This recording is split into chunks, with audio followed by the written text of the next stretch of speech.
it's just restoring power back to the individual, and that hasn't really been seen on the internet in almost any protocol except maybe Bitcoin. But kind of Bitcoin, I feel like inspired this mode of thinking again. It's like, hey, wait, we can build these systems that empower the individual versus just giving more power to advertisers and big tech and all these things. So I think that's the kind of the biggest innovation of Nostr is like, building a new web where individuals and people are in control.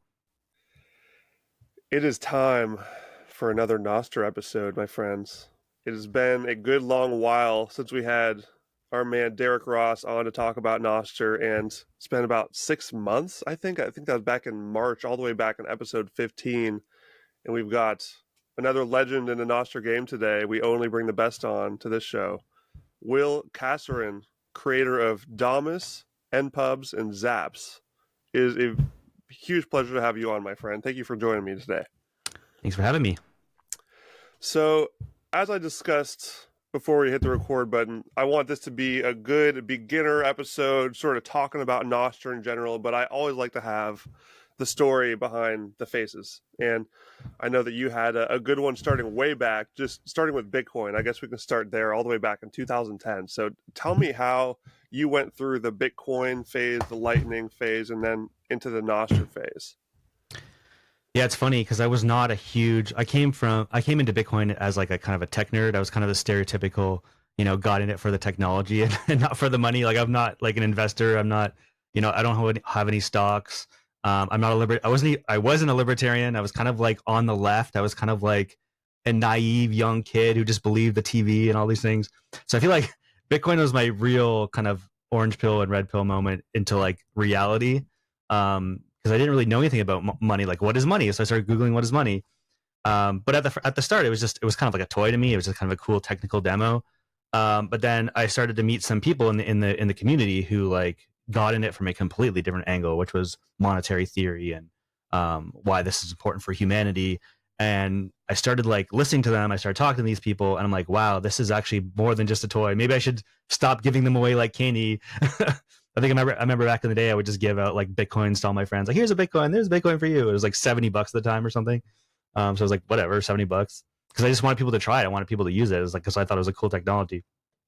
Yeah, but that's like very common early story with Bitcoin. Where it's just like it's really hard to hold on to it because it's so much fun to play with. But yeah, that's where I started. 2010, I was mining Bitcoin on my GPU in my room, which got too hot and I had to shut it off. Like I was making like half a Bitcoin a day on the Reddit mining pool or something. But yeah, it's too hot. It made my room too hot, so I was like, screw it, I'm not going to run this. But yeah, and then after a while, I started working for a record label called Monstercat. I was really into music, electronic music. I was the CTO there. I love them. I really like Monstercat. Amazing. I have them on SoundCloud still, yeah. Nice. So I was one of the first like hires there actually. So I think at the time we were like 3 or 4 people. So I was brought on to kind of like make it easier to pay out the artists. And one of the things I did at Monstercat, because I was still gung ho on Bitcoin, I was like, hey, like do it all, because at the time we were using PayPal, and for the most part, wire transfers and PayPal, but they're kind of expensive to do these payouts, and Bitcoin at the time was pretty cheap. So I was like, hey, does anyone want to get paid out in Bitcoin? It'd be easy for me. I would just write a script that would just like create one huge Bitcoin transaction with 600 outputs. So that's how many people I was paying out at the time, and almost universally everyone said no. And then I looked back at that and I calculated it, and I think if they were to say yes, they would all be like multi-millionaires or something, just because the amount we were paying out at the time, and it was like the price was so low. I'm like, I don't know, hindsight is a bitch, I guess. But yeah, then I went on and I decided to quit my job there because the Lightning network started to take off 2017. So I ran one of the first Lightning nodes on the Lightning network. I think one of the first 5 nodes. We had a reckless hashtag back then, so it was kind of like, I think I lost some sats, but for the most part, I didn't. But yeah, I'm still running that node. I think it's probably the oldest running Lightning node right now, and I use it to power the Damus business.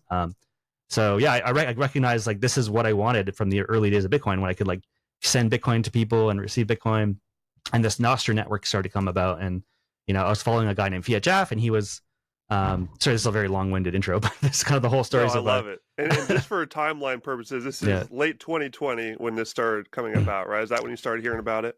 Yeah, because I was doing the Lightning thing for like 4 years, like 3 or 4 years, and then 2020 came about, and I was like, man, like Lightning adoption was really rough. I even started an education company to try to get people excited about Lightning.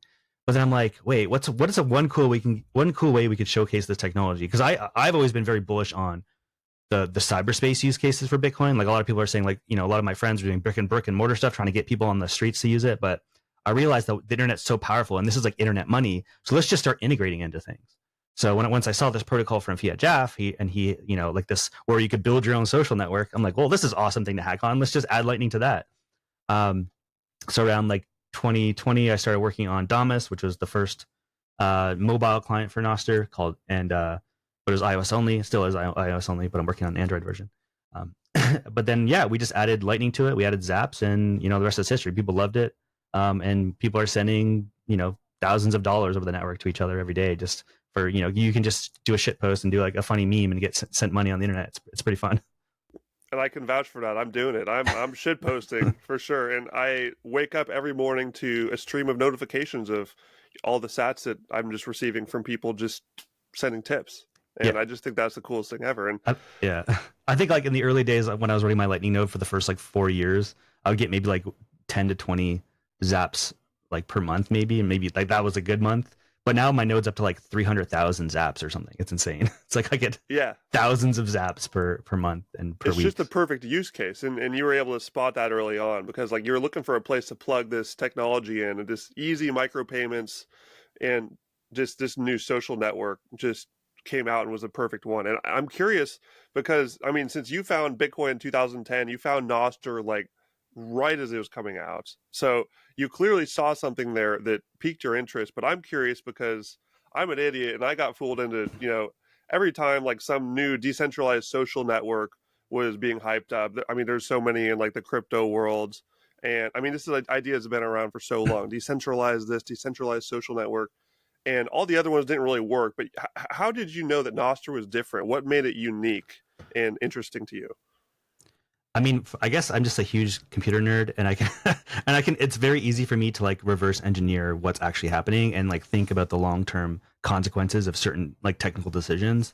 And it was very clear to me early on that all the shitcoinery that was happening, they weren't technically interesting or solving anything new. They would do in the early days. I would just take Bitcoin Core and clone it, and it would just be like, okay, what's novel there? It seems like you're just trying to scam people and make money, and that's still the case. Like that's the majority of shitcoins. So you know, I was really interested in Mastodon in the early days, but I actually ran into a lot of issues with Mastodon and ActivityPub. So those are alternate decentralized protocols that's been around longer and still kind of the most popular. But I remember I joined and I started talking about Bitcoin because I'm enthusiastic about Bitcoin, but the majority of people on that network were like very far left and very like anti Bitcoin, very anti everything, I guess. And so I ended up just getting banned off the instance that I was on. I'm like, wait a minute, is this the future of social networking where it's like it's almost worse than Twitter, where I get like one dictator on the server that I joined, and now I have to like I lose my entire social graph. I have to start all over. Luckily, NVK made the Bitcoin hackers activity pub instance at one point, but it just felt weird. Like we were in an isolated corner and we weren't allowed to like talk to anyone else in the network. I'm like, this doesn't seem like, you know, the open and, you know, free speech network that we were promised. So yeah, once Nostr came along, I was like, wow, this could actually solve it. I just looked at a markdown document. It described all the problems. Here's how to fix it, and it avoided all the issues that that Mastodon had. So it just seemed very obvious to me that this was simple and easy to build on, and the way forward. Yeah, and us Bitcoiners are very familiar with the phrase "Dino," decentralized in name only. That sounds like a Exactly. great example of one where it sounds decentralized and this cool new idea, but when you get in there, it really has the same problems, just sort of jumbled up a little bit and repackaged. Yeah, and the shitcoiners love to use like names like, oh, blockchain. If we just apply blockchain to the problem, then it's, you know, then it's decentralized. But in reality, blockchains are really just only good for like distributed ledgers and tracking money transfers between people. It's actually not good for social media. So you'll see a lot of like social media protocols that say we're powered by blockchain, but it's really just they're using that name to sound decentralized, but in reality, it's probably just a crap technical solution. Yeah, what I just tell people is just a blockchain is just a really, really inefficient database, Exactly. essentially. Like, there's nothing interesting about it. The reason why it works for Bitcoin is because you need that for money, like this very base layer thing Yeah. for transactions. It's a very unique case. And, you know, I built a website, whybitcoinonly.com, to try to walk people through that. You know, these are the reasons why only Bitcoin needs a blockchain, nothing else, including social media. Yeah. So of course, like for people who are new, like Nostr is not a blockchain. It's not built on Bitcoin. There's like a very, there's a lot of Bitcoin talk. We're talking about Bitcoin, but it's actually a completely separate protocol. It has nothing to do with Bitcoin, and for that reason, it's really fast. Bitcoin is not known for like a fast database, right? It's slow, and methodical, but for a very good reason, because it's trying to build it. It's trying to build this decentralized, coordinated network. Nostr is a little bit more flexible. It can use very fast databases, and actually, some of the databases we use in Nostr are some of the fastest in the world. I don't think a lot of people realize that we have custom built databases just for social media. Um, so yeah, it's like a really optimal solution for the thing we're trying to solve. That's awesome. And I'm not sure if you watched Rabble's talk at Nostrega. Did you watch that one? I haven't watched it, but I was around. Yeah, it was really good. And what he did was he basically walked through, all the different social media networks that we have out there right now, and sort of their translation to a community space. Like Twitter is, I can't remember what exactly he used. Like Twitter is a town square. Mm. I'm spacing on what the actual things were now, but he mentioned Mastodon and Blue Sky, and these attempts at decentralized social media, how none of them really hit the mark. And so this is why Nostr is so exciting, because it hits the mark. And what would you define as the mark that is really trying to be hit here, and how Nostr fills everything that's needed? You said that you reverse engineered it and you were able to look through these things. What is the actual problem with modern social media that's being solved here? Yeah, the core issue is the fact that we've moved to this new way of interacting with services online. So at some point in the early days of the internet, things were built on protocols. So protocols are simply ways. I always like to describe it as it's the language that computers use to talk to each other. So if you had one computer who wanted to talk to another computer, the way that they communicate is via like protocols, which is like their language. And this was really nice because like you could, Bob could spin up a computer over there, and Alice could spin up a computer over there, and we're just like, we're not big tech corporations, we're just people, and all of a sudden we can create these connections between humans without a need of any centralized like big tech authority or government saying that we're allowed to do this or not allowed to do this. Even the internet itself, like I've been looking into this recently. The internet itself was built this way. It's called the autonomous systems, right? Where really it was just people who had small networks who were connecting to other peers and other networks, and then basically those connections built the internet from like the ground up. But somewhere in the 2000s to 2010, big tech corporations and governments, they put together these campaigns that says, no, like we're going to be the internet now. We're going to be building the services that control all of your data. We're going to monitor you. We're going to track you. So this is already like we're moving away from the original vision of the internet, which is like a decentralized peer-to-peer system. So what I see with Nostr is kind of restoring the original vision of the internet, where people and individuals are in control. So you have a key just like Bitcoin, and use that key to sign notes. So like if I want to send a message out into the world, I can sign it so no one can tamper with that message. I own all my data, so like I can back it up in my system. I can sync it to other nodes, peer to peer. And yeah, it's just restoring power back to the individual, and that hasn't really been seen on the internet in almost any protocol except maybe Bitcoin. But kind of Bitcoin, I feel like, inspired this mode of thinking again. It's like, hey, wait, we can build these systems that empower the individual versus just giving more power to advertisers and big tech and all these things. So I think that's the kind of the biggest innovation of Nostr is like, building a new web where individuals and people are in control. Gotcha. And I know that one of the analogies you like to use when you explain this is just email is the protocol explainer. So could you talk through your case for how Nostr is really just like making social media just like email, where it's open to everyone and not these walled gardens that we're used to now? Yeah, so email was one of the very first internet protocols, and somehow it just stuck. We still have it. Like, big tech is trying to make it more centralized and making it less decentralized, but it's still one of the most successful decentralized protocols, and it's very powerful because, again, like what is a protocol? It's just a language for computers to talk to each other. So, for instance, Outlook can speak that language. Gmail can speak that language. You can write your own software that speaks that language, and then you have email servers which also speak that language. So, just having that, having it set up that way where it's really just you can run your own nodes that communicate with each other, and not one centralized entity can control it. That's one of the most powerful things about these protocols. So I always say, yeah. So if you look at email where you kind of run your own infrastructure. With Nostr, you can do the same thing, but for social media. Mail is more focused on like sending these like very much like letters to each other, but Nostr is much more general. You can send, you can create like Twitter-like applications, or even more, which we can get into. But yeah, we're just trying to reprotocolize social media.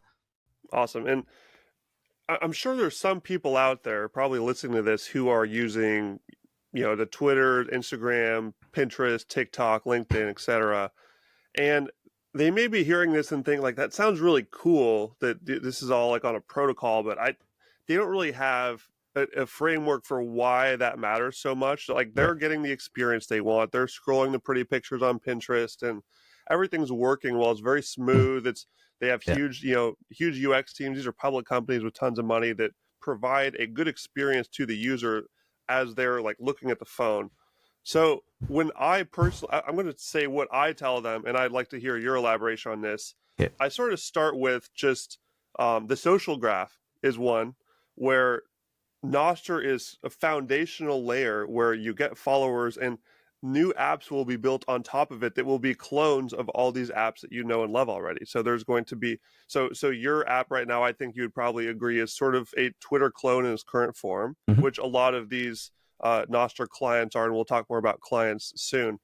But there will be clients that are like Instagram clones in the future, and there will Mm-hmm. be Pinterest Nostr versions of Pinterest in the future, and TikTok and LinkedIn, and these will be built on top of Nostr. So you'll get the same service that you like in the future, but your followers will stick with you no matter where they go, which of these apps they go to. So imagine if you don't have to use one social media platform to tell people, hey, like at the end of your YouTube video, come follow me on Instagram and follow me on Pinterest and follow me on Twitter, because these are all separate silos. Maybe before even moving on, you could just sort of elaborate on that. This idea of the social graph, how people can just follow you in one place, and it applies to the entire ecosystem of these future apps. How does that work, and why are you excited about that? Yeah, so it's actually a really big deal, and it's kind of confusing for people because they're just so used to that existing model where you create an account in some system like Facebook or Twitter, and then they control your data, right? So it's not like, and they're not like it's compatible with other systems. It's not like you can take your Twitter account and log in with your Facebook account, and like then they'd be the same profile names and all. It's completely separate. They're all siloed. What Nostr does is Nostr is the data layer, so it has all the information. It's all signed by keys by individuals, and all these other clients, like the Twitter client, they're all just reading that data. So they're all accessing the same data, which has lots of benefits. So so you can use the same account and log into your Twitter account, your Instagram account, your Facebook account. But even more interestingly, if you let's say do a repost on Twitter, on the Nostr Twitter, that repost could appear in other apps as well. So you have much stronger virality effects. Um, and not only that, I guess the most important thing that a lot of people, even if you are okay with the siloed thing and having them siloed, they have the ability to shut down your account anytime. And this has happened again and again and again, especially if you start to get a little bit controversial, so that the advertisers are like, they do not like controversy. They want everyone to be happy, everything's okay. But like real world isn't like that. And if you want to stand up for like what you believe in, and a big tech corporation is like, sorry, this is going to affect our bottom line, goodbye. That's not how we should not be building our society on that. That's a kind of a scary, crony capitalism version of like a free society, which is really ugly and dystopian. So Nostr kind of restores basically individualism in society, where you can't be removed from these platforms. You can be muted by other people, but like some giant entity like a big tech corporation or government can't deplatform you, because everyone owns the data on the network. And you can, even if you're really pushing the envelope, you can be muted by relays, right? But Yeah, since there's a free market of lots of relays, they're incentivized to not abuse their power, yeah, because yeah. if everyone will transparently see, oh, this relay is starting to block people, I'm getting out of that one, forget it, and they're signed up to 10 to 20 other ones, so they're still getting that person's data. And this is one of the things I love walking through people who are trying to figure out, how is this actually censorship resistant. Maybe you could talk to us a little bit about just how those relays actually work, how this functions, the dynamic of this, because the way that I explain it to people, and you can do much better than me, is that let's inject the other word, clients. Clients and relays are these two new words that people hear about in Nostr. So the client is like Damus. This is the app that you use to actually interface the data, and the relay is like the server holding the data. Mhm. So I would say Twitter, for example, or Instagram, they are one giant relay and one giant client fused together. You get both of them, and there's only one. And when you move to Nostr, there's multiple clients you can use which are these apps you can use to go through the content, and there's tons of relays out there which are where the data actually is. So it's basically just decentralizing out both of these important pieces, and it makes it really difficult to censor people. So maybe you could explain your view of that whole ecosystem, how that works just for people, and how you'd elaborate on what I just explained. Yeah, I mean, it's a good analogy. You know what you said, with these traditional platforms, you can kind of think it as a single relay, and that's the single point of failure. So your client, it connects to one server, and that server says, has your data, they control the data, and that's the cutoff point. If they don't think you should be there, then that system can cut you off, and now you're no longer a part of that system, and then you got to start over somewhere else. It's a little bit different on Nostr. So instead of sending your note to a single relay, you actually send it to many different relays at the same time. So one could be controlled by you, one could be controlled by some big corporation, one other one could be controlled by a group of friends. But the whole point is that you announce to the world as like, hey, everyone, this is where I'm writing all my notes to. I'm writing to a bunch of servers so that there's some redundancy. If one of them goes down, you can still get my notes. And if you're really advanced, again, like you can even run your own node and say like, all my notes are going to be here, my personal notes. If you want to get my notes, just go there. And as long as you run a server, as long as they don't censor the internet, people can still get your notes. And the way that clients are starting to move toward right now, I think back in the day, like in the early days of Damus, users would manually configure the relay list, and you'd have to make sure you're on the same relays as your friends. But a lot of clients are moving to a new model where this is just done all automatically. So as long as you just like configure your relay list and just announce to the world this is where you're writing it to, then other clients can like see that and then make sure they're reading and writing to the right things. So it's really hard to deplatform you on the system, especially if you have your own relay, because no one can tell you to not say anything. Other people don't have to read from that relay, but for the most part, no one can shut you down. Yeah, and so when you walk through just playing out the future steps, which us Bitcoiners like to do, really try to think of how the system couldn't work in the future. How could this thing be broken? How could it be lost? Am I really going to invest all my time into this? And I would say, for the censorship resistance standpoint, if you are the most controversial person on earth and every person mutes you, every relay tries to mute you, like you said, you can just run your own. And anyone can follow. If you have one person on earth that wants to listen to you, they can just connect to your relay, and they will see your post in their feed. When they sign into their client, they will see your content. Yeah. So it's just a really powerful idea, and there's a lot of different things you could do with relays as well. Maybe you could talk a little bit about how this could be used in like small communities, even or work teams. They could have like a relay that's basically like the Slack channel for small groups that just want to be able to communicate. How does that work? Yeah, exactly. So some of the ways we've been describing on how this works is like in a microblogging context. So Twitter's microblogging client, that's what they call it. And this is where you want to be able to have free speech, and it's censorship resistant. You want to publish to many different relays, but there's no reason why instead of that model, you can just say, okay, I'm going to connect to one relay, which is like my workplace relay. Maybe I connect to it over VPN. And now you get all these apps, like your Twitter app, like your Instagram app. Now it just works within your corporate infrastructure, which is kind of wild to think about, that you can actually just configure the apps, and now you get all these social media apps within your company. And that alone is extremely powerful. And that's something I definitely want to build more out at Damus. I want to build like an enterprise version of Damus where you can use all of our tools, all the existing stuff, and just use it for your business. So yeah, I mean, it's very flexible, and not only a corporation, but we're already starting to see geographical areas. So in Japan, they run their own relays, and they all talk to each other on their relays, and we don't even see it because like a lot of the time you don't connect to them, or we don't have like overlapping social graphs. But they even have relays that don't allow people to like read them if they're not inside the country. So they have like a geographically isolated relays. So decentralized networks are just way more robust than a single point of failure. Like you don't have to worry when like every now and then Twitter might just go down, and you're like, okay, well Twitter's down, what do I do? But on a decentralized network, it can't really go down because there's hundreds of thousands of servers, and then as long as there's some subset of them that are on and working, you can always communicate. So that's another underestimated aspect of this system as well. Yeah, kind of like they're just having so many Bitcoin nodes in the network just makes it continue to chug along. I often liken the relays to the nodes in the Bitcoin network, and Yeah. it's sort of a similar system where there's just so many of them that as long as you're connecting to several of them, which is best practice, then you're going to be good to go all the time. Like I, Nostr has never been down for me. Every now and then the clients will have little hiccups because I mean this is brand new, Yeah. people, and this is maybe I don't know if you've gotten that sort of feedback before, like, oh, there's like this issue, that issue. People aren't thinking about how early we are. Like, how early are we to this, to this Nostr thing?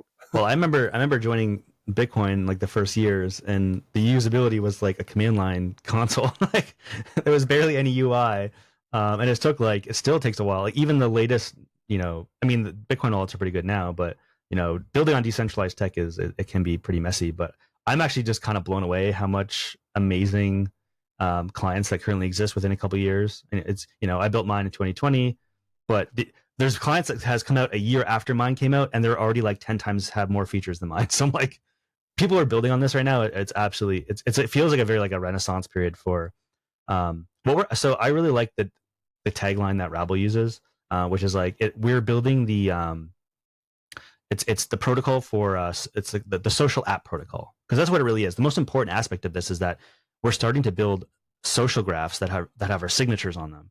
So the reason why this is so important is that you build a really solid web of trust. So you can see who follows who trusts who, and you can actually use that information for doing really important things like filtering spam. If you're in a marketplace, like who do I trust to buy and sell things? Like if I have like this immediate web of trust that I can jump into, and I trust everyone within that network because like everyone follows each other, then that's already like amazing. You can build entire businesses on top of this. Um, and I and I won't get too technical, but I recently just saw a spec that is basically adding a way to add comments to like anything in the real world, which is already starting to get really crazy. But imagine if you're just walking around and you see a building, and then there's like Nostr comments attached to it.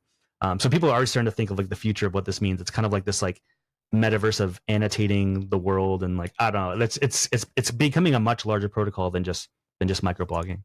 That sort of reminds me of what Alex Svetsky is doing, the Satlantis. Have you looked into that at all? I haven't Yeah, not dove too super much. deep, but it's essentially it's doing sort of what you talked about there, where it's bringing the real world into it. And this is sort of a traveler's digital nomad platform where it's a client that you can go in, and it's all about these different destinations, and you can talk about the different destinations, and connect with people who are going there and see reviews.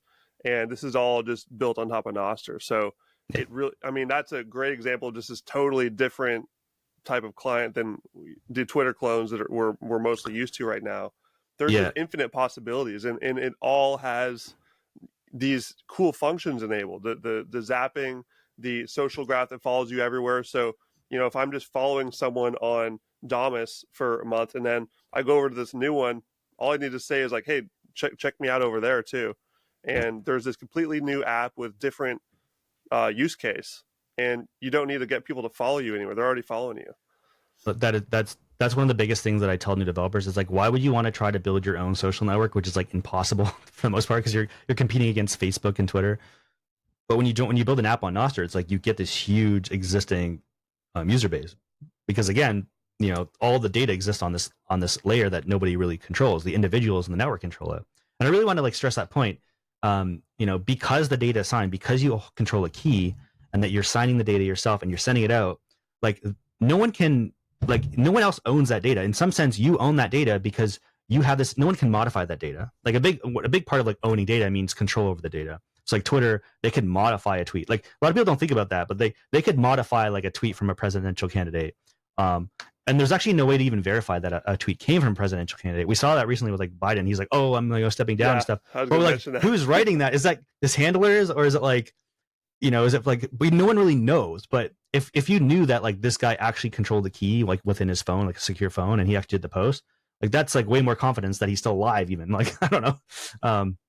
But so just having that layer where everyone's signing their own notes, you can actually trust all the data in the network, is already like the most insanely overpowered thing that no other protocol has.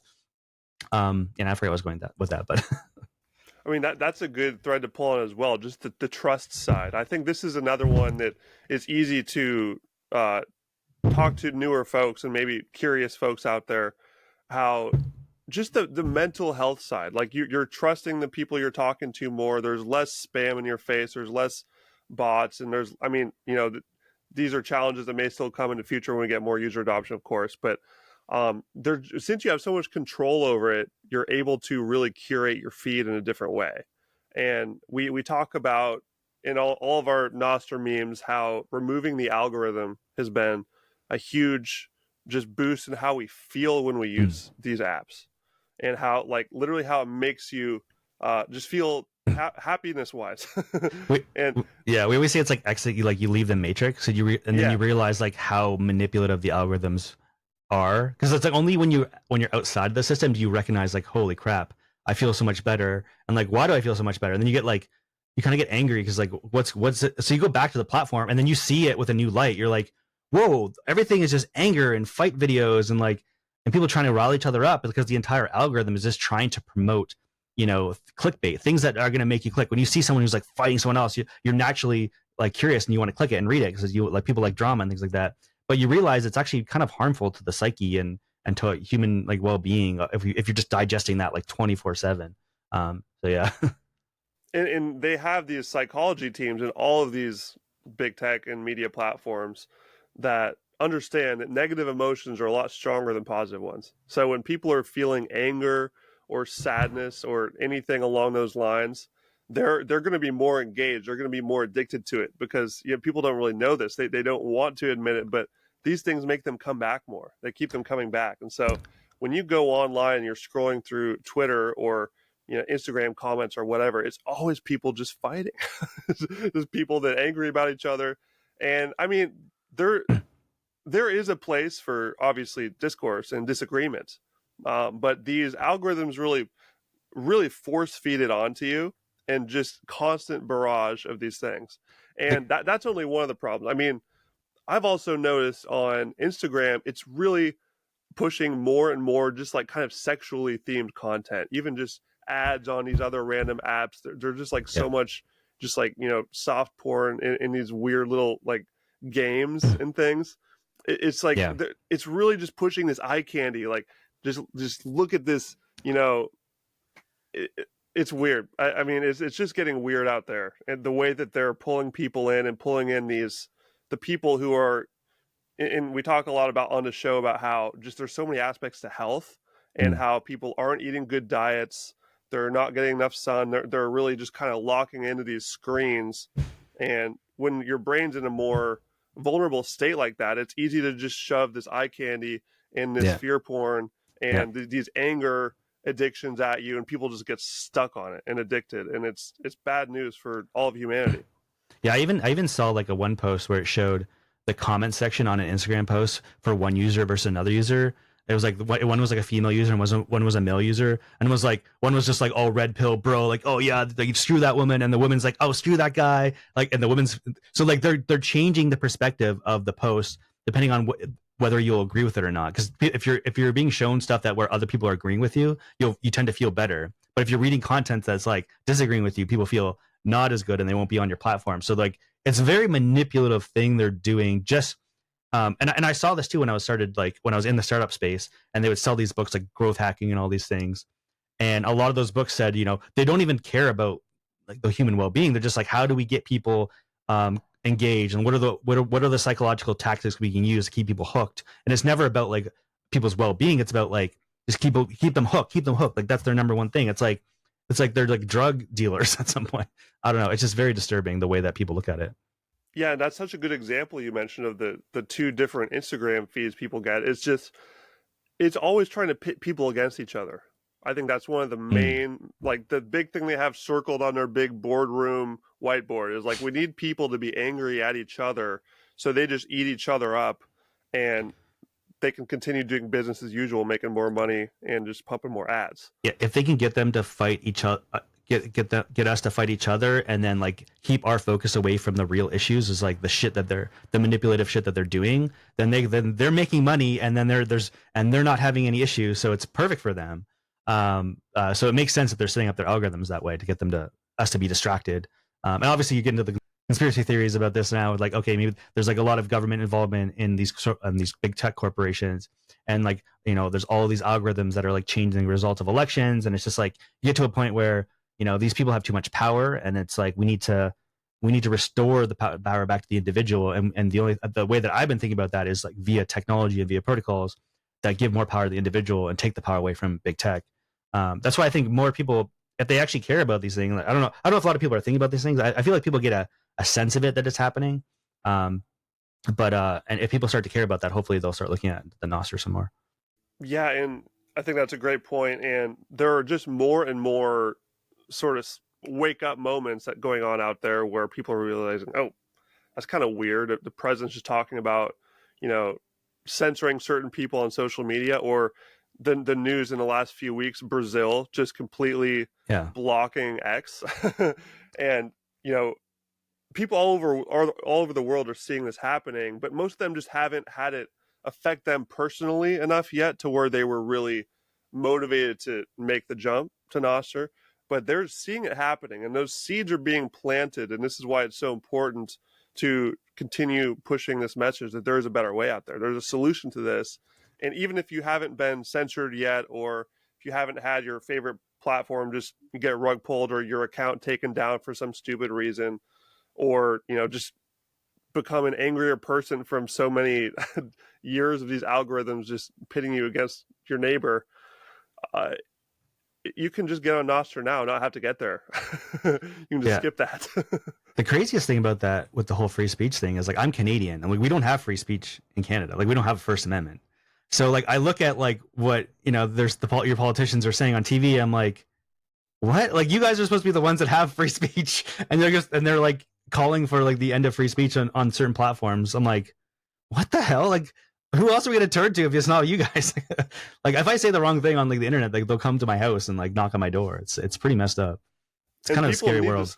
People need to start hearing these words and having a red flag pop up when they hear, the politician on TV saying we need to stop misinformation, we need to crack down on, conspiracy theories, and all these things that are a threat to our democracy.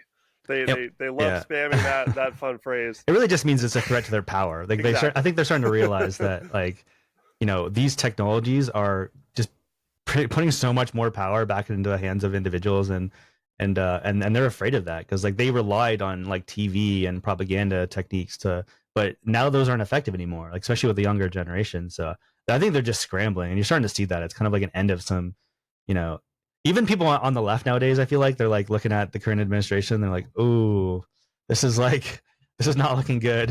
So I don't know. Silently in the back of their mind, it's beginning they're beginning to ask questions, and this is there are a lot of pieces of that puzzle of helping people go through the steps to really get there and start looking outside of their paradigm. It's not an easy process for a lot of people, but things like Nostr are a great way to spearhead that, because it's very simple. It just puts you in a place where all of a sudden there are no algorithms like feeding you certain narratives. You just follow the people that you want to. And right now on there, the signal is sky high. Pretty much everyone you follow on there is an early adopter. They're smart, they're sharp, they're on the ball. And I love it. It's so much fun. Mm-hmm. I mean, because I've been on Twitter since like 2007, and I only recently deleted my Twitter account.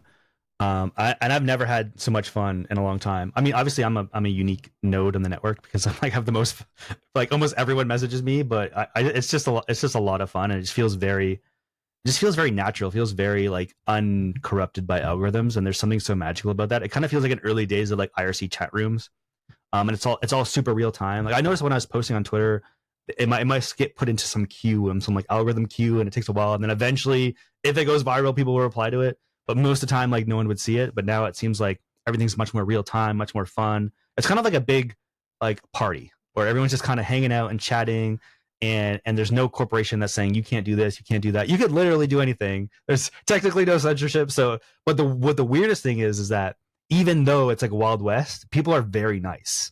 So you would almost suspect it's like almost suspect it's the opposite, like a bunch of assholes, like fuck you, da da da. No, it's like people are just really nice, because I realize, and I'm starting to think about this a lot more now, Obviously the big one is, okay, people aren't getting, propelled into these arguments via algorithms and things like that. There's no like algorithm trying to make people fight each other. That's a big one. But I've been thinking more lately, and I'm like, maybe it's this fact that, you have this long-term key now. It's associated with your online identity. And this key, if you keep it, if you keep it safe, you could have your account that exists for like 20 or 30 or 40 years. You have way more skin in the game to make sure that your reputation and your, credibility is good in this, because it's like all you have is your credibility and your web of trust. You don't have some algorithm that's boosting you if you say something mean. So I'm thinking like that's probably a huge factor as to why, because if you are an asshole, then you'll lose all your web of trust. People start unfollowing you. And I don't know. So I think that maybe that's a factor, but that's that a lot of people are thinking about right now. But that's, I don't know, maybe. And there's a financial incentive too, Yeah, because people send you money if you're Zaps. nice. Yeah, exactly. And I would say even more than if you're nice, if you're just creating value Right. to their experience. Yeah. If you're sharing good thoughts or cool memes or blog posts or whatever, if you're improving someone's experience, you're going to earn money for that. So there's no downside risk on Twitter if you just post a bunch of nonsense, other than I guess the algorithm would punish it if it's like a certain type of nonsense. But the algorithm rewards its favorite type of nonsense, which is just feeding into the trending topics, being inflammatory, being rage baity, and just playing into that game. And even if it's not like a very negatively energized style that you're tweeting, like I can say even when I use Twitter, I want to be talking about certain hashtags that are trending so I can get more engagement. And I want to talk about the things that my followers specifically followed me for, like, Bitcoin or whatever. And so I feel like if I'm not doing that, if I just post a picture of me hanging out, or if I post a link to a song that I'm listening to on SoundCloud or something, you're going to get very little engagement for that on Twitter because it's a little bit off your brand, right? But you're being human. Yeah.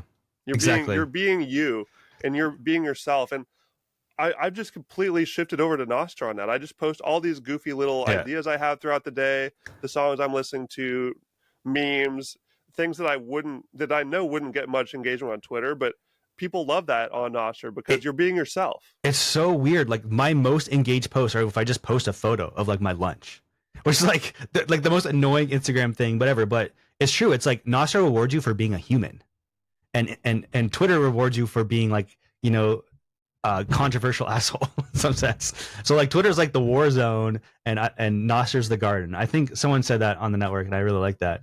But it's really true. It's just like, it's so bizarre. It just completely flips everything upside down. And I think it's just because like this is what humans naturally are, and it's completely masked by the algorithms. You don't see it anymore. This friendly communal thing where everyone's just posting cool stuff and like sharing stuff that they're doing, and a lot of people find that boring because it's kind of like slice of life, and some people don't like that. So, and I notice a lot of the influencers who build their brand and build their business on these social media platforms, they've talked to me and they said, well, I can't use Nostr because there's like no algorithm for me to game and growth hack, and they rely on doing that for the success of their business because they need to like get virality to like promote their products and stuff like that, and they find it's really hard on Nostr to do that, which is, it's a trade-off, right? It's like if we want lots of people to post on the network, we do actually need influencers to post stuff, but they don't want to join Nostr because there's no algorithms that are blowing them up. So I think, I don't know, I still think there's room for algorithms on Nostr. It's not like there's never going to be algorithms, but having that as a base layer where there's like you can go to like a more pure aspect of humanity, like that's nice that you have that as an option. I love that idea of that you talk about how algorithms could be implemented in the future, and I'd love to get back to that. But first, I want to give a different perspective on this whole algorithm conversation. Like you said, some people think, oh, if there's no algorithm, how am I going to grow? How will people find me? But my experience on Nostr has been, I've been growing way more on there than I ever have on Twitter. I got like 1,500 followers just in the last couple of weeks with, Telegram CEO getting taken away in France, and then Nostrega videos went, semi-viral on Twitter. A bunch of people were writing Forbes articles about it. I mean, people just flooding in and are looking for people to follow. So, I mean, that's a good reason to be here on the early side, because people are like following anyone that they see that looks interesting, and just starting from a fresh slate. So it's a good reason to get on now and really build that audience. But I'm an example of someone that the algorithm just held me down Mm. always on Twitter. It was always really difficult to grow because of the algorithm. And I would say if the algorithm is helping you grow, it might be time to look in the mirror. Like, am I just posting too into the narrative right now? Am I being too part of this beast? Because maybe you need to be breaking out of your shell a little bit more. And when you're somewhere without an algorithm, you'll be more free to grow. Yeah. It just depends on what, and using the business example, like you said too, if these businesses are creating something valuable for people, they will thrive on Nostr. And I know that a lot of them that are, because not only can they natively just earn Bitcoin for promoting things. I mean, if I see a cool product on there, even if I don't want to buy the product, I can still say I support that. That's cool. And I'll send them Bitcoin. I'll send them Sats. Mm. So it's really easy to just do that value for value model. So I'd like to hear more about this possibility of algorithms in the future, like you mentioned, how this could become part of it. But once again, it will be in people's power, Yeah. and it will be decentralized out in a way where the competitive process between clients will make it actually work for people. How do you foresee that happening? Yeah, so there are some clients right now that have trending feeds. They're very centralized, so they basically have an algorithm that they put together, very much like Twitter, and then you can view that and switch or switch back to the original feed. I'm much more interested in kind of like, because again, I'm very focused on client development. So like, I feel like client development is the most individual power preserving, like in terms of individual sovereignty, because it gives the user all the power to make all the decisions they want. A server, kind of a relay, takes that away from you. If they say, like, if a relay says, oh, you're not allowed to view this, or a relay has a preset feed that everyone has to consume, then you kind of lose a lot of that individual power. So that's why I've always been promoting relays as just like a dumb commodity relay, and that hopefully all it does is just store data, and all the power really should come to the client. So one of the things I've been looking at is these little small programs, these little small sandbox programs that you can run within your client, and you can also share with other users. Very much like JavaScript in the browser, where you can kind of like share snippets of code, but maybe these could be small algorithms that. So one example of it, and this is like, I think I was talking to Jack Dorsey, and he's like, this was the first algorithm we did because it was so useful. So one of the things is I have a client that I'm working on that runs on my desktop. It's called Damus Note Deck, and it'll just when I minimize it and I'll come back, I'll leave for a day, I'll come back. So I open up and I'll see that I'm still at the position where I was before, but there's now like 3,000 notes above where my position was. So I have to somehow sift through those 3,000 notes to see what's interesting.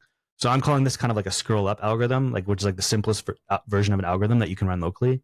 It says, okay, you have all these notes locally. Looking through those notes and see which ones have the most zaps, which ones have the most likes. I think Jack called this like the catch-up algorithm. That's what they called it at Twitter. So things like that, just like a way to quickly comb through all like the massive number of notes that comes through, and just making it easier. And that's very local first, because it's really custom to your feed. It's not like a feed that's some other service is providing you. But there's a bigger idea of like a marketplace of these algorithms. So maybe I'll write that small program that does that catch-up feed, but maybe I want to do some other special algorithm that does stuff based off AI or something. And then I can actually just take that program, put it onto the network, and say, hey, what do you guys try out my algorithm? So you can install algorithms kind of like an app store. And I think this is kind of the best way, because it gives users control of turning these on or off and trying different ones and building a marketplace of algorithms. And that's kind of where we're moving toward. Exactly. And I love that, because it remains true to the ethos of putting the power in the user's hands. You can, if you see an algorithm that you like that gives you the content you want, then you can choose it. Or if you don't want it, you can just not choose it. And even if the client only has a certain algorithm, then you can just say, okay, I'm going to use a different client that doesn't have that. Exactly. It allows you to move around, see how different experiences work for you, and there's already a bunch out there for you to play with. So there's no reason not to. And I think this is like for the influencers and the content creators who are skeptical that, like, well, if there's no algorithm, I'm never going to go viral.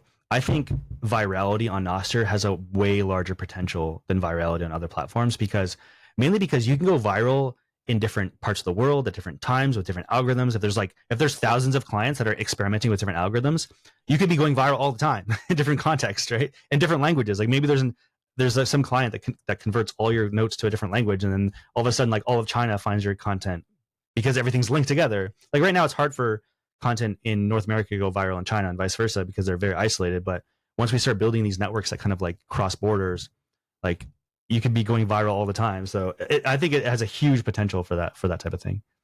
Yeah, and again, I would say that it's not like people can't repost you and you can't just have things shared naturally between people. There's just no invisible hand manipulating the process. Yeah. And because I'm sure there's so many posts out there that, I mean, tons of posts that would have gone viral, but it had some word that was deboosted in the Twitter algorithm, or, it was too controversial and it got shadow banned. And I'm even scared to post things I think will go viral if I think it's like controversial, be bad for my brand or whatever on Twitter, because there are just more pieces at play, of like more landmines sitting around. And when you're on Nostr, it's completely open for you to just play with, and if people like you, that's all that matters. And if they continue following you, they like your content, there's no downside to just posting whatever you want. And I've definitely had some that just totally blew up way more than they would on Twitter, because people's thoughts and the things that they want to support is much clearer, because there's no algorithm manipulating the process. And there's, we briefly touched on it, this value for value thing, but this is like a really important aspect of what it will mean, to go viral or to blow up. Because before, you could just write a bot, like a storm of bots that just like upvote or repost your content.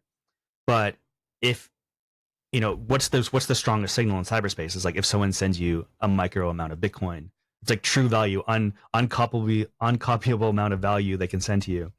And so let's say like, people really like your content and you're getting tons of Zaps. So Zaps are a way the way I like to describe Zaps, they're kind of like receipts of payments on the Lightning Network. So Lightning Network is, I'm sure as everyone knows, I don't know your audience, but it's just a way of sending Bitcoin, some small amounts of Bitcoin very quickly. So Zaps are kind of receipts of transactions that have happened on this network, and they can appear on a post. So if lots of posts starts getting Zaps, like receipts of like lots of value, of true value, this is like a really good signal that this is interesting content. And that signal is being generated by just individuals. And there's nothing more powerful than that, like signaling like true values. I'm giving someone true value over the internet, and I'm signaling that. So that's going to be a very powerful algorithm. It's just like listing all your top Zaps in your feed, if we can make it secure and whatnot. But yeah, it's very exciting times in terms of like better algorithms for like promoting real content, not just like, whatever algorithm thinks is important. Yeah, and there's even creativity coming out that's incentivizing people to Zap more. And I'm an Android guy. I'm on Team When Android, so I haven't gotten to use Damus yet, so I'm not sure if this is something that's on there or not. But on Primal, they have the top Zaps showing under the post. Is that on Damus, or is that not on there yet? That was actually originally in Damus. Really? Oh, so Damus created top Zaps. Oh, you did. Oh, there we go. I learned something. So I announced it. It was funny. I think it was Carla and Walker were giving a presentation in Prague on one of the backstages about Zapvertising. So Zapvertising is this idea of, if you're a corporation and you want to like advertise your product, maybe you would zap a very large Zap on a post, and it would show up as a top Zap, the number one position. You can see it. Everyone can see it. And this would be a cool way for like content creators to get paid by actual like corporations zapping individuals' posts. So like right when he's about to do his advertising talk, and I'm like, okay, fine. I put together like this top Zap thing, but I showed them a bit differently in Damus. I put them as like comments under like the basically the top comments. If you under instead of like in line on the post, it's still pretty cool. But at the end, Apple made us remove it because that's right. So that's part of the issue there. And there's a whole story with Apple, trying to stop this stuff. Maybe just to finish that thought before moving on, just there's so many incentives for people to want to be more friendly and be a good actor and, send Bitcoin, because people can see that it's public when you're sharing. And I feel incentivized, like you said, if there's like a really big post, if someone puts out something really good, is going to blow up. If you just send a fat Zap over there and you're on certain clients, then people can see that, and it just incentivizes more value for value. Where are we going now? You were talking about the even just following up with that, like Zaps can be used for like really important causes. Like imagine if there was someone who's just like trying to build a well. I mean, this is kind of like a sappy example, but it's true. Like if you're in a poor country and you're trying to build a well for your community, you could literally just go onto Nostr and say, look, I want to build this well, and create a Zap Raiser. The Zap Raiser, another idea that I wanted to implement in Damus, but never got to because Apple doesn't let me. because they don't want people to build wells in Africa apparently.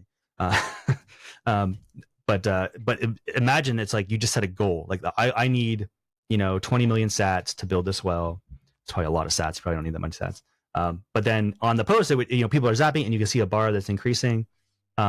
And you can just do fundraisers that way very easily, and anyone can send you money from around the world. There's no, and that's the biggest thing, is that there's no restriction on, like, so many solutions like Twitter. I think they're probably adding Twitter Pay or something, but in reality, you can only ever use that in the States, because like I can't even use Venmo in Canada. I can't use Cash App, right? Whereas with Lightning, you can use that, and you can send money anywhere in the world. So that's like a very powerful thing, and especially in Africa. Like I was talking to some of those African Bitcoiners, and just like they need to use it. It's like, if the banking system is so fractured and so broken in that country, and like you put your money in and it's just gone, like they rely on Bitcoin for their livelihood. So this would be a perfect example for countries that have like really corrupt banking systems and things like that. Yeah, Nostr-based GoFundMe. If anyone building that out there, have you heard of that before? Well, Geyser has really good Nostr integration. Yeah, that's a great one. Yeah, so I'd love to hear more about the battle with Apple, because I remember in the early days that was, one of the earliest examples we saw of the Streisand effect going on, because I think that was right around the time I joined early, like January 2023. And I'm sure that a part of the reason why I joined is because I saw, all that going down, and Jack Dorsey was tweeting about it. Preston was tweeting about it a lot. And it was just, I was only on Twitter at the time, seeing all these updates pop up, and like, this seems crazy. It seems like a lot of overreaching going on. So tell me about that story, the Damus versus Apple debacle. It still like does not make any sense to me. I think I remember at one point Jack Dorsey was like adding Tim Cook. He's like, "Why are you doing this?" Like, it was very, very annoying. But basically, I think it was the first human rights, the Freedom Forum I was at. So it was like the day I got in Oslo. I was going to be talking about like freedom money, like sending money to activists and countries, and again, under dictatorships. Like you can use Damus to like get around. And then Apple sends me a note that says, we're going to remove your app from the App Store in 7 days unless you remove the Zap button. I'm like, so rightfully, I was putting together my talk at the Freedom Forum. I'm like losing my mind, because I'm like, I was so angry. I'm like, so you're $1 trillion company and you want me to remove a Zap button? There's like almost no one using Zaps. And I'm like, why? Because the biggest thing that frustrated me is like they were saying that, because I was trying to look, I read through the guidelines. I was pretty sure Zap button was not against the guidelines, but they were trying to really change the argument on the guidelines to say that, well, Zaps you're buying digital content, which doesn't make any fucking sense, because you're not buying anything. You're just sending a tip, right? You're sending a tip to an individual, which like there's already apps that do that, like Venmo and Cash App. But they're like, no, because the button is associated with a piece of content and not a user, that you have to remove that from the post, which is like so annoying, because like that was the best feature, like zapping posts. So they changed it so we can only zap profiles, very much like a Venmo thing. I guess they just carved out that little section, and they're trying to argue that zapping posts was like buying content, which doesn't make sense to me. It's still not true. I don't even agree with it. So because of all of this, I'm I got a bunch of allies. Like I think the guy who made Epic Games was named Tim Sweeney. He like followed me on Twitter, because like he's fighting Apple too, right? So we're all in this together. For some reason they think they deserve 30% attacks on all cyber transactions in cyberspace, which is like absolutely insane. It's like so I don't know. It's pretty sad. So that the moment that happened, I did actually technically add a backdoor. See, you can turn on Zaps. I'm still waiting for them to like ding me for that. Like I'm sure they'll be listening and they'll be like, okay, well I guess we'll shut you down now. But there is a way you can turn them on using a script, which is totally against the rules. But I don't care, because if they remove from the App Store, I'm building an Android version right now, and I'm building a multi-platform version, because I think the Zaps are more important than like their dying platform. If they think they can control what people, individuals, peer-to-peer transactions, they think they can deserve to control every single transaction that happens on the internet. They're actually just fool themselves. And so yeah, I was very disappointed, because we had all these plans for Zap razors and all these like Zap polls, but all of those involve zapping content. So we had to remove it, and I'm still very bitter about that. But it's strange though, because Primal has zapping, and so their workaround is that I still don't really get it, but because and this is the thing with Apple, their guidelines, there's many different people reviewing, and they all have different interpretations of the guidelines.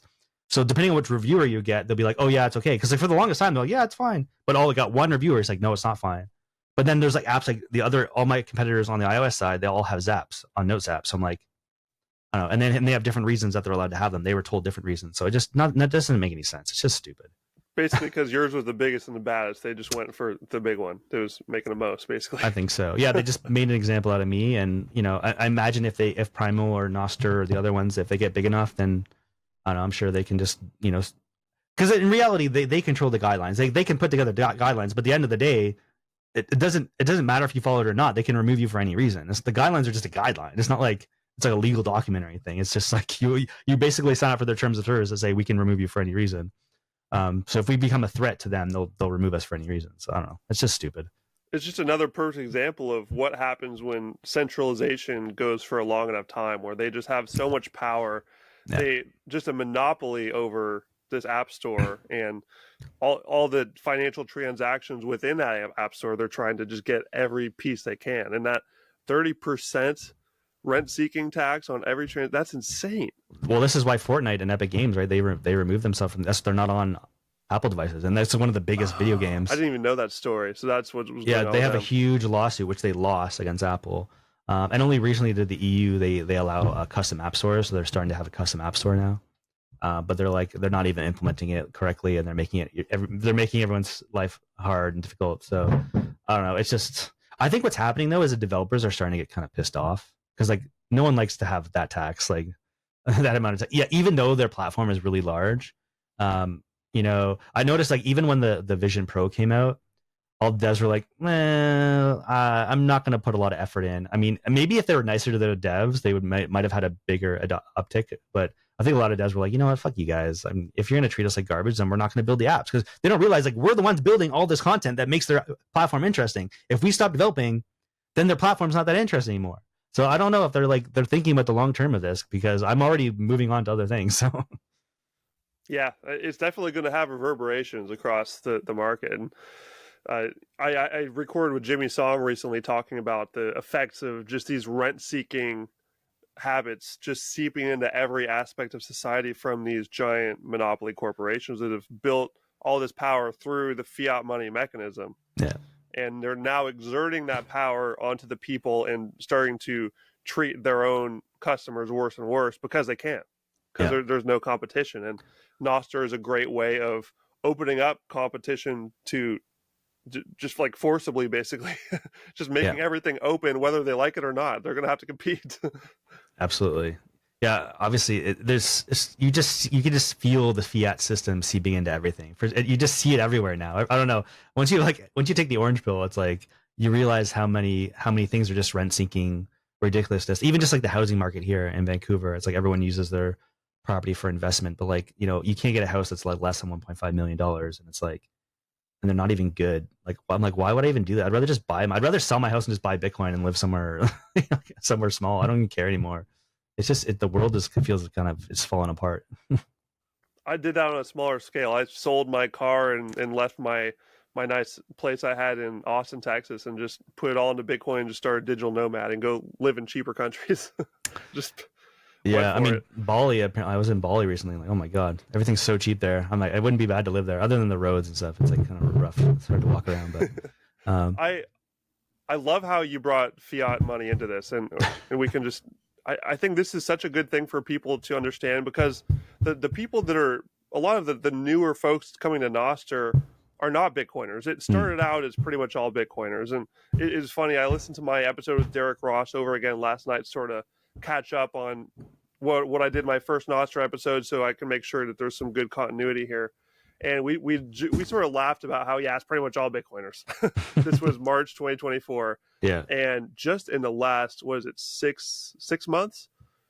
Wow, has it changed? There's like, it's crazy how quickly that all sorts of different types of people are coming in. We got the big rush of Brazilians going on right now. There was the huge TikTok rush coming on because they were under hot water in Congress or something. I can't remember the exact story, but that it was proposed at least that there's going to be censorship on the platform. So a bunch of them said, screw it, I'm going to go find something else. And certain people on TikTok knew about Nostr and they promoted their brought people over. So we're just seeing a ton of different types of people coming over now.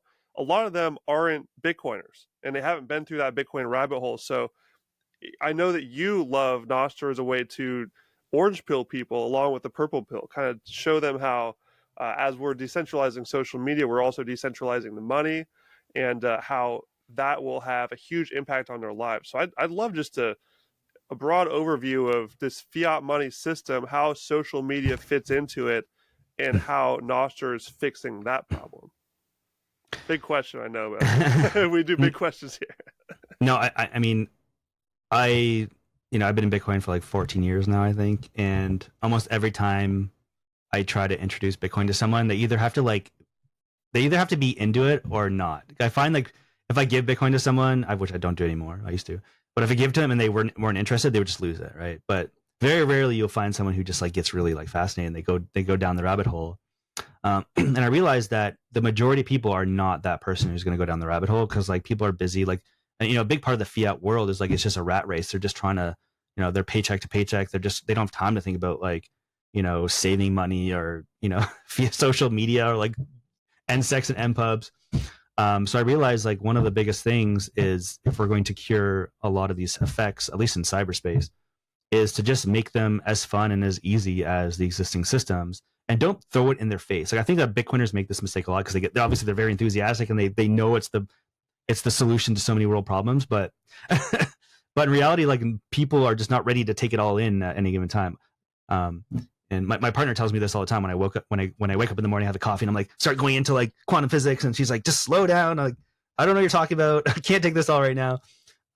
So my way of kind of doing it as a nice and easy way to introduce people to Bitcoin is just that little Zap button. I don't put Bitcoin in almost anywhere in the app. I just make it a useful and fun thing. And once one day they realize like, oh, this is just Bitcoin. I'm like, oh, okay, whatever. It's Bitcoin. It's just a tool we can use. And that's why I've always seen technology that way. Is like they're just tools to solve the problems that we're having. And you don't have to be part of the Bitcoin club to use the tool. Like you don't have to be part of the US dollar club to use US dollars. It's just like you use them. It's just so I've always tried to. So I always say that Damus is like a Trojan horse to orange pill lots of people in that sense, in the sense of not shoving it down your throat. Which is why I feel like, to pick on Prime a little bit, like, they call themselves the social Bitcoin wallet. I just feel like that's a bit too aggressive, right? Let's just, let's don't make it a weird cliquey club. Just make it a normal thing. And I always said like Bitcoin, the success state of Bitcoin is like, you don't even think about it. It's just there and you use it very much like dollar. People don't think about dollars. So I don't know. That's kind of my perspective. If we can heal humanity little bits at a time via technology, like that's the best I can really do. I'm a nerd. That's what I'm good at. So I'm just trying to apply those skills in effective ways. So I love it, man. I love it. And that's such a common theme among all the developers in Nostr right now. You can tell that they are they're so driven by actually creating a solution that makes the world better. And I know Fiat Jaff is the guy who started it all, and you've followed him closer than I have. I know almost nothing about him, but he just seems like a dude who doesn't care about the money or the fame. No one even knows who he is. And people offer him these big donations, and he's like, no, that's too much. Like, I don't worry about it. Yeah. He just wanted to make something cool that creates a solution. And are you seeing the same pattern of just people are there to help the world in a big way? I mean, as much as I would think that I'm like, oh, I'm like this, like, this is what I'm doing it for humanity. And I actually just did it out of pure, because I was just kind of pissed off. Because like, I don't like, maybe this is like, as a kid, I didn't like being told what to do. And I was very, I did things I was supposed to. I always like hacked all the computers in my computer lab. I'd always I think one of the things I did was like, I hacked someone named Gabe Newell. He ran Valve software. I hacked his account and like did a whole bunch of things with like Half-Life 2. And I was always very mischievous. And I was very skeptical of like authority who was telling me like, you should do this, you shouldn't do that. And I'm just, and I grew up on the internet where it was just like a bunch of punk kids who were just like building computer networks and talking on IRC and having fun. But now it feels like the internet is not fun anymore. It's like corporations, it's like governments are saying what you're allowed to say, what you're not allowed to say. They're affecting culture in negative ways. It's like, it's actually not even fun to like talk to certain people now, because it's like they're so politically like brainwashed and like culturally brainwashed where you can't even make a joke anymore. And I'm just kind of getting ticked off. It's like I want to just restore humanity, because I know that humanity's in there somewhere, Like I remember, like, that does not just get erased. I feel like there's a lot of fear. There's a lot of fiat effects. People are like just struggling day to day, and they don't want to say the wrong thing or to get deplatformed. And I just feel like humanity is getting sucked out of the internet and getting sucked out of society, and it's making us all angry. It's making us poor, and it's making us sad. And like I'm fighting against that. Like I'm fighting against this anti-humanity effect that's seeping through mainly through fiat effects, I think. And these corporations are just trying to like gouge money at us through advertising and like tracking, and I don't know. It's just like I'm fighting against that, whatever that is. Like that's what I'm fighting against. That is a beautiful transition into the last phase I want to get through of the podcast here, which is looking to the future and getting super cosmic. So you talked about how Nostr is what the internet should have been, or it's going to be building what the internet should have been. So this is a big idea for people. They sort of look at Nostr as just a social media thing. Most of them are using like Twitter clone clients, so they think it's kind of like that's all it is right now. How do you see Nostr really changing the entire internet? Yeah, so there's certain technology that added lots of ways for humans to express themselves and be creative, and for us to link our information together. So the web was one of these things, right? So the web was a place where you could set up a web server. You put up together. It was really just meant for documents, and these documents could link to other documents. And this is really great. This is really powerful. It became the World Wide Web. You can like search for information, all these things. And then more and more like Google and the big tech started centralizing these solutions where the web isn't really a human peer-to-peer network anymore. It's more just like a place where you go look up Google documents or Wikipedia articles. So I see. And mainly, yeah, it was mainly built for documents because that's what it is. Like it's HTML. And it was the way that I see Nostr is like as a little bit different way of building a web. So it's a web of actual applications. So what does that mean? The web was never really meant for applications. Like it's kind of a hack. if you open up a web app, you can tell it's kind of janky compared to a native app. What Nostr does, it restores that web feel, like web connectivity, but back into a native app space. So like a lot of the apps on your phone, they're very siloed, they're very isolated. But imagine if all the apps on your phone, they all work together, right? So it's almost like a web of applications, but not a web of just any applications, but a web of social applications. So any app you open up on your phone, you still have all your friends, same contact list, same everything. So it's like a new way of building an app universe where it's all connected. And it's still very like confusing. It's hard to digest what that means. So that's like the first step. But the types of apps, there's new types of apps you can build in that way. And we're just starting to explore that right now. I think someone's building like a lot of like duplicate apps from existing apps. It's like people are building the Twitch TV, which is Zaps stream. People are building, Instagram, Twitter. But we're going to see new things, right? So one of the examples I gave on the network recently was, imagine you just pointed your camera at a book that you're reading, and you would see Nostr comments streaming off that book, because Nostr, like data, you can annotate, data in Nostr, you can basically annotate anything. It could be things on the web, but it could be things in the real world.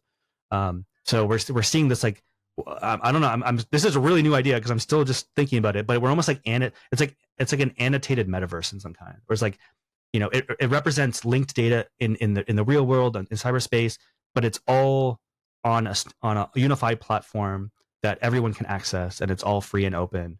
And it's really hard to comprehend what that will result in, but it's going to result in a World Wide Web that's more web than the web. It's going to be a new type of web where individuals are in control, and just things are just linked way better. Because like even on websites, they're kind of isolated from each other. Like servers don't talk to other servers, but on Nostr, it's like everything's kind of way more connected. I love it. Super exciting stuff. And yeah.